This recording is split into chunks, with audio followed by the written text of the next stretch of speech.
Hey everyone, what up? Mad Kaiser here. Now Nintendo Switch turns 8 this year, which is absolutely amazing, especially for a console like this. And given that it's one of the best selling consoles of all time no less, that gives us high expectations and big shoes to fill when the Nintendo Switch 2 eventually comes around. But to celebrate its 8th anniversary, I'm going to list down some of my favorite top 10 Nintendo Switch games that I've played. And furthermore, that this is a personalized opinion, and that some may be, different compared to others. Now you guys know I also play JRPGs, but you may not also know that I have also played some platformers and action games, and they will be definitely in this list. I'm sure that my core fanbase will be totally okay with that, right? Traitor! With that said, before we begin, if you like what you've seen here, then by all means, like the video, click the subscribe button if you're new, and hit that bell notification icon if you want more RPG content from yours truly. Not only that, but I'm currently in the middle of playing Persona 5 Royal, and hopefully before this year ends, I'll be able to do my long-awaited special for Persona 5 Royal, so please do look forward to that as you can. With that said, without further ado, let's get on straight to the list with my number 10. Coming at number 10, we have Astral Chain. Now this game, I feel, is very underrated, especially when you have a huge lineup of Switch games. But regardless, I still think it's an amazing title and one worth playing. Now this game is made by the same people that did Nier Automata and the Bayonetta series, that being of course Platinum Games. And here, you're set in the far future of 2078, where you basically play as a police officer, not only on solving crime, but also helping out the general public, but you also get to fight against monsters from another dimension. And how you do so is by having your own form of monsters, which comes in the form of the Legion themselves. Now these Legions have different varying playstyles, some of which involve a hack and slash type, a long range arrow type, as well as a JoJo guy who basically throws hands at everyone. Not only that, but the combat itself is pretty smooth and pretty unique, especially compared to other Platinum Games titles, where it's more about player synergy than anything, chaining your attacks together with your own Legion for some really cool combo potential, and having the use of the chain system to immobilize enemies and bosses. It's a really cool system that I don't think many people praise all that much, especially compared to like say the Witch Time and general combo style of Bayonetta, or even likes of say the Blade Mode system from Metal Gear Rising: Revengeance. Not only that, but this game has an amazing art style and just an amazing overall aesthetic and a banger soundtrack. Like good lord, some of these music tracks just go absolutely hard. Not only that, but you also have a decent cast of likable characters, and you have some pretty cool unique mission structures all around. Now sure, this game is not perfect, the story is average at best, and some of the platforming and some of the dungeons can be hit or miss for some. But regardless, Astral Chain is definitely something that I think deserves more love and praise, especially with the hopes of this game getting a potential sequel sometime in the near future, hopefully for the Nintendo Switch 2, with better graphics, a better frame rate, and a much more improved combat system and even story to boot. So with that said, Astral Chain is definitely one to worth playing for, in my opinion. At number 9, we have the Live Alive remake. Now actually for full context, I actually did a full review of this game if you want to check that out. But for a quick too long don't watch situation, this game is absolutely amazing and one that I was absolutely stunned by. Now Live Alive was actually original game for the Super Famicom back in 1994 and was only Japan exclusive. And it was only until when the remake came around in 2022 did we get Live Alive in the West.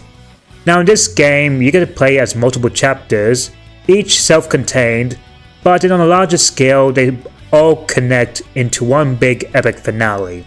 In a sense, this is basically the prototype for what games like say Octopath Traveler 1 and 2, as well as in a sense even Chrono Trigger would even be like. Now in this game, these chapters will vary between your choice. So for example, at one chapter you'll be playing as a cave boy and a monkey, and you'll be having like random encounters and cutscenes with actual no dialogue except with sign languages or just grunts. And then another chapter, like say the present day, you get to be having just a one-on-one boss rush, akin to something like say a fighting game like say Street Fighter or Mortal Kombat. And then you even have another chapter where you're set in space, and you basically have to play a survival horror game without actual combat until the very end. And all these chapters not only stand out, but some of them have, unique compelling stories and enjoyable characters. Not only that, but you also have an amazing soundtrack, and the visuals being done by the HD 2D engine that you see in Octopath Traveler 1, 2, as well as the Dragon Quest III HD 2D remake and Triangle Strategy looks absolutely amazing for this game. Now granted, it does have some issues. Some of these chapters vary in quality, like for example, I'm not the biggest fan of Prehistory, the Near Future, and Twilight of Edo Japan, especially when the latter has really bad pacing all around, and some of the gimmicks either fall flat or are not fully realized. And while the combat is good for what it is, I feel like it's a little bit counterintuitive, especially with the whole resistance mechanic, as some attacks will still do lots of damage even when they're meant to be resistant towards enemies. It feels a little bit weird in that regard. But regardless, I think this is still a great game, and it's also available for, PlayStation 4, 5, and PC via Steam. So anyone who hasn't had a chance to play this game to see what a Proto Chrono Trigger would look like, now's your chance. Next up on number 8, we have Super Mario 3D World and Bowser's Fury. Now, I'll be real here. I haven't played much of the Mario series, though I have played things like say New Super Mario Bros. Wii, as well as also another title that will be way up from this list. And no, spoiler alert, it's not Super Mario Odyssey. And I've also watched the Mario movie, which I thought was pretty cool. But with that said, I've played this game as well, and generally, it's an amazing game. Now, 3D World was originally exclusive to the Wii U, but it has been ported to the Nintendo Switch back in 2021, but with not only having, improved quality of life features, but also having a brand new campaign. Now, the general base game is a lot of fun, with the power-ups and the level design and the music all being fantastically great. Everything that you like in Mario is present in 3D World here, and honestly it's just a fun title to have, with some really amazing levels here and there, and some truly amazing bosses. But to be honest, that's not the main reason why it's here. The main reason is actually with the brand new campaign, that being Bowser's Fury. An all new original campaign where it lets you play as Mario, teaming up with Bowser Jr. to eventually stop against Fury Bowser, who basically become this evil, dark, black, evil Godzilla-looking kaiju. And here, the world of 3D Mario has been fully explored, almost similar to like say an open world of some sort, allowing you to explore each level and try out various ways to collect those cat bells and golden star line things. And when Fury Bowser comes, boy does he show up with a very tremendous and terrifying presence, eventually giving you a sense of dread and fear when it comes up, having forcing you to run or find the nearest cat bell to repel him. And once you get enough of those stars, you get to basically become a Super Saiyan giant and partake in some awesome kaiju battles against Bowser himself. It's really awesome and a cool spectacle to have, and honestly, it's something that makes me hopeful that the next Mario game, whether it's a sequel to Mario Odyssey, would take the foundation that's set in Bowser's Fury, among also the ideas of Odyssey, and mix it all together to make one complete and amazing package, something that will revolutionize the Mario formula even. I mean heck, I can even argue that Sonic Frontiers has taken cues from Bowser's Fury with the Supersonic Titan battles. So, seeing it here for a Mario game was absolutely pretty cool, all things considered. Coming up with the number 7 spot, we have the Trials of Mana remake. Now, just like with Live Alive remake, I've also done a review of it, so if you want to check it out, please do so. But for those who don't and want just quick thoughts, this is another great remake of already a great game. Now, the original Trials of Mana is worth playing, especially now on the Collection of Mana trilogy that's also for the Switch as well. But the remake takes what I think is the greatest aspects of the original and amps it up all the way to 11 by having just really beautiful 3D graphics with a very colorful and art style that's really on par with what the Mana series is known for. Not only that, but the music is absolutely amazing, even some of the new battle themes just go absolutely hard, and also the combat really is both upgraded and improved upon, but still has the classic Mana things like the whole ring system that really sets a good foundation of what a modern Mana system would be like. Not only that, but again the level design is pretty solid, and the voice acting, with the addition of full voice acting, is kinda solid, even if some parts are really not that great. But outside of that, Trials of Mana remake is both a faithful remake and something that either new fans should definitely give it a try, while the veterans can still enjoy this remake without forgetting the original. It's the perfect way of how to do a remake, by having it being both faithful and updated for modern audiences, even if it still retains that classic nice adventure. But overall, the Trials of Mana remake is so good, and it's also available for PlayStation 4, 5, Xbox, and PC. And thanks to Trials of Mana remake, we were able to get Visions of Mana, which makes me all the more grateful for this game. It's a fantastic game that everyone should try out, especially for those who love action RPGs and job systems.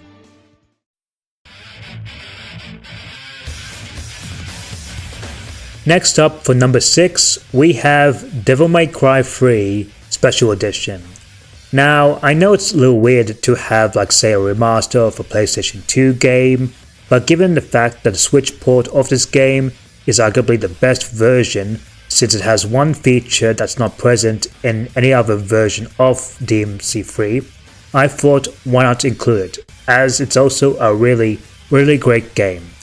Now, DMC3 takes everything that you loved in DMC1 and nothing else completely from DMC2 because that game sucks, and amps it up also to 11, with having a much better combat system that feels so fresh to play even by today's standards.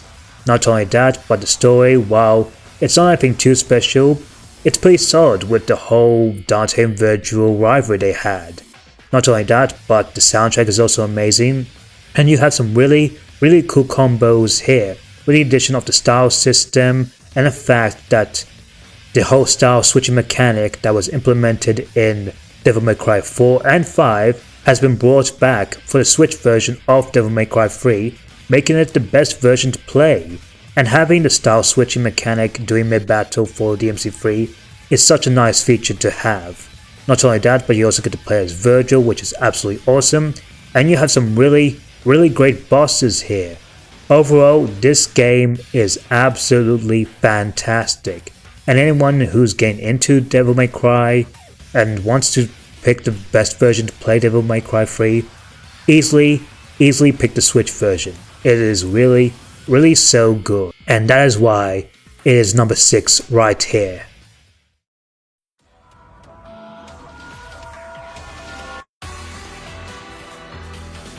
Coming at number 5, we have another port of a great game for the Switch, and that is Bayonetta 2. Now, just like with DMC3, where it took everything great about DMC1 and made it even better in DMC3, Bayonetta 2, on the other hand, takes everything great about the original Bayonetta and all the more just improves it by tenfold, while taking some of the less annoying bits about 1 completely absent in 2. From having just a very fast and more slicker combat system than ever that just feels so damn good to play, on the more of having just brand new weapons, as well as having tons of amazingly great boss fights here and there, and also having an amazing soundtrack and more variety with the locales here, which looks absolutely great. And originally this game was ported from the Wii U, but here on Switch it's even much more better now. Everything about this game really is so great, and while the story may not be anything too special, there were still some key emotional bits here and there that made me really enjoy Bayonetta 2 overall. It's just a really fantastic game that honestly I can't stress enough. Sure, it may be a little shorter than Bayonetta 1 and it's a little bit more easier in some aspects, but still it's a lot more fun to play, and out of the main 3 Bayonetta games, that being 1, 2 and 3, Bayonetta 2 stands as easily my favorite in the series, on the more fact that we have some really cool bosses and the fact that, well, we didn't have a really annoying bad ending like, say, Bayonetta 3, and this one has the most less gimmicks out of the entire series, which makes it a plus in my book.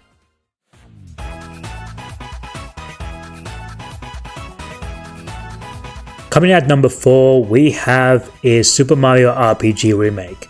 Now just like Live Alive and Trials of Mana, I already did my review of it, and if you want to know more about how I feel about it, please watch it, it's absolutely worth it. But for those who don't, I really love this game, and I was really surprised on how much, this being Mario's first RPG venture, they managed to nail it so damn well, as they were able to translate Mario's core gameplay with the platforming and the simple story into an RPG format with amazing turn-based battles. Everything the game has just looks absolutely colorful, especially from the remake itself. The music is amazing as always, as well as also having some really amazing CGI cutscenes, and just having some really funny and witty dialogue that made me even spit my tea out from some of the lines. It was absolutely funny. I also love the dynamics we had, like on how Bowser teaming up with Mario on being a good guy, to having Peach in your party, to the new original characters like, say, Mallow, who's just so precious and adorable, to even some of the new villains like the Smithy Gang themselves. Honestly, it takes everything that you love in Mario and translates so well in RPG format. The turn-based battles are absolutely amazing with the addition of timed attacks and time dodges, so it just feels overall engaging, with also having like cool team attacks and just absolutely just fun new mechanics like switching around. It honestly just makes this game absolutely amazing, even if the platforming can be a little bit better at sometimes, but it's decent for what it is. Honestly, this game is absolutely amazing, and I'm surprised that this game didn't have like, say, a full-on direct sequel, as I think it deserves so. But I'm very happy that Mario RPGs had a new renaissance with the likes of this, Paper Mario the Thousand Year Door, and the upcoming new Mario and Luigi Brothership. Honestly, this is just such a great game that I'll forever remember.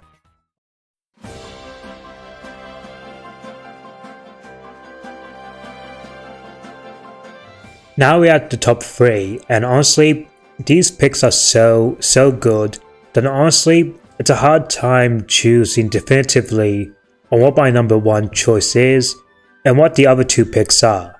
But for my number 3, currently, it would have to be Kirby and the Forgotten Land. Now just like with Mario, I'm not much of, say, a Kirby fan, as I've not played any single Kirby game at all, with my only exposure to Kirby being, well, Kirby Right Back at Ya and, well, Super Smash Bros. So when I hear that there's a brand new Kirby game and it's full 3D, being the first Kirby game to go into 3D platforming, I was immediately hooked by it, and honestly, after playing it, I was absolutely amazed by on how smooth and almost flawless this game was.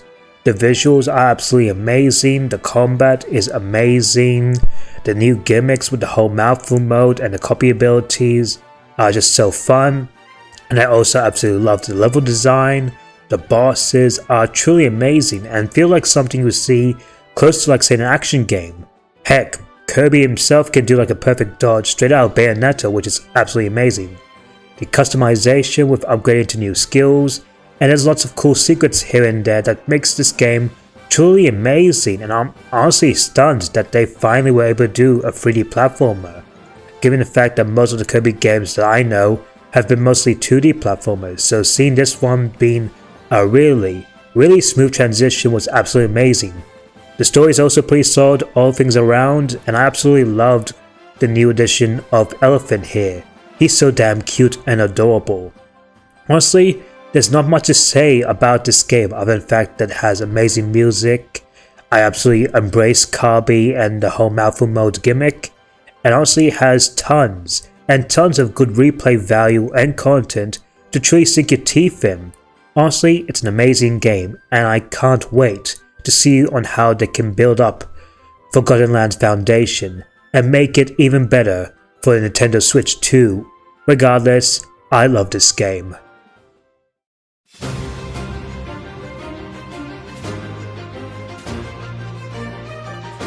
Next up we have number 2, and this is a game that immediately was able to get me a Switch in the first place. It is one that may be dead set to get the system to begin with, and that is Fire Emblem Three Houses.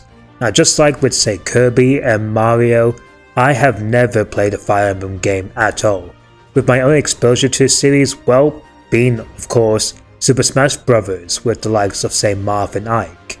So immediately when I saw Fire Emblem Three Houses, I was immediately amazed by how good this game looks, especially the character designs. So immediately when I heard such good things about it and how it's newcomer friendly, I immediately bought this game with my own Nintendo Switch. And honestly, it was well worth it in my opinion. Everything about this game was absolutely amazing, from having 3 multiple routes, each with their own pretty interesting stories all around, having a very large and amazing cast of characters, to having wonderful soundtrack, to even having just some chill downtime with the monastery section, even though I know some may not like the hub world in general, and also just having really just amazing combat in general. Everything about this game was absolutely amazing, and while sure, some of the routes do vary in quality, and I can tell that the visuals, maybe the graphics, are something to be desired with, and I know that Fire Emblem Engage has a much better combat system and better visuals, but all in all, Fire Emblem Three Houses is completely special to me. I will never forget my first experience playing that game, especially with Lysithea, who's best girl by the way, and just loving everything about it. It was just honestly an amazing game, and was helped me become a Fire Emblem fan in general. It's honestly one of the best games from the Nintendo Switch, and one of the best Fire Emblem games out there. I can't wait to experience more of this amazing series in general. Hopefully we do get more Fire Emblem from the Nintendo Switch 2, with that rumored Fire Emblem 4 remake, but all in all, Fire Emblem Three Houses is an amazing title, and I'll forever cherish it with my heart.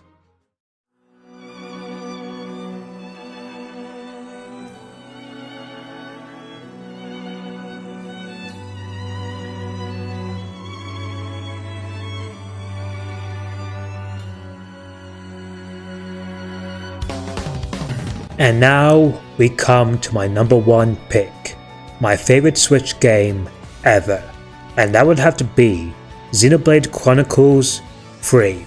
Now, in a sense, I really love the Xenoblade Chronicles series in general. Barring X, cause that's not on the Switch unfortunately, though I hope it does so. Maybe even on Switch 2. Please Monolith Soft, please. But regardless, each entry in the Xenoblade series, whether it's the base games or even the expansions, are absolutely amazing in their own right. But honestly, if I had to pick one game that really made me impressed and made me fall in love, it would have to be Xenoblade Chronicles 3. It took all the aspects that I loved from Xenoblade 1 with its story, and aspects of Xenoblade 2 with its combat, and in a way, it sort of expanded with the whole introduction of the job class system, which honestly, that is a major W, with each class having their own form of customization, and with the addition of the new interlink system, which are basically its own version of these, well, Evangelion mech systems here, which is absolutely cool. It also made for just an enjoyable gameplay experience, though what really made me love Xenoblade 3 so much was both its characters, story, and music, and just general world. The side quests, especially the hero quests, are absolutely amazing. The characters, being the Ouroboros group, are absolutely wonderful, with everyone being my favorite, from Noah to Mio to Uni to Tyon to Senna to Lance, to Riku and Manana, and to every other side character in this game. It was absolutely amazing, and the story was absolutely emotional and had some truly epic moments. I'll never forget the time I reacted to chapters like, say, 2, 3, 4, and especially 5 that absolutely broke me at the end. Everything about this game is amazing, and while not may be perfect, as it did have some issues like post-launch with some debugging updates, and some of the villains aren't really fleshed out, and some of the area themes are a little bit less memorable, overall Xenoblade Chronicles 3 is an amazing experience, further amped by having an amazing expansion in the form of Xenoblade Chronicles 3 Future Redeemed, which not only gave not just amazing context of what the world was like back then, but also having the return of Shulk and Rex, and having a brand new amazing protagonist in the form of, well, Matthew, who was absolutely amazing, and having just a really fantastic ending. Honestly, Xenoblade Chronicles is truly special, and I absolutely love it as one of my favorite JRPG series of all time. And that's why Xenoblade Chronicles 3, to me at least, is not only my favorite Xenoblade Chronicles game, but it's also my favorite Xenoblade game. And that is my list for my top 10 Nintendo Switch games. Let me know down in the comments of what your favorite Switch games are below. That said, with the Nintendo Switch turning 8 this year, well, all we can hope is that the Nintendo Switch 2 delivers, of being a much more powerful system, but still maintains what people like the Switch, that being its hybrid portable nature, and having lots of exciting games to look forward to. With that said, that'll be it for me, so until then, Mad Kaiser, out.